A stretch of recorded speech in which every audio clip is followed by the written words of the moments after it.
Sponsored by rxcardclub.com. Get a free prescription drug card and save up to 85% on prescription drugs.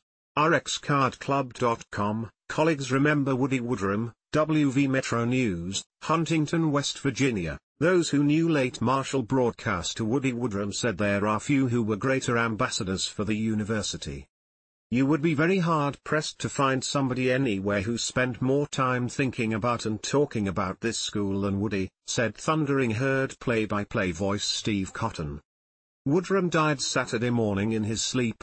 He had returned home in the early morning hours from a trip to Martinsburg where he performed his final broadcast, a high school game between Huntington High and Martinsburg.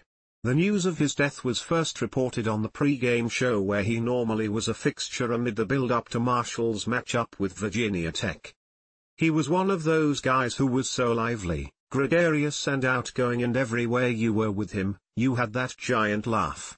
The sudden realization you weren't going to ever get that again was a tough one, said Cotton, who got the news in the broadcast booth at Lane Stadium as he prepared for Saturday's broadcast.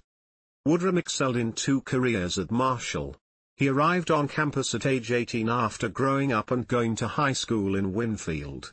He studied journalism, but also worked as student equipment manager. When he graduated, he became the full-time equipment manager and helped pioneer a lot of safety improvements which are now standard in football. It was a career that made a difference that is still seen today, said Cotton. Woodrum was active in helping to ensure the importance of right-fitting helmets and shoulder pads and the safety of players. He also designed the current M logo on the side of the Thundering Herd helmets.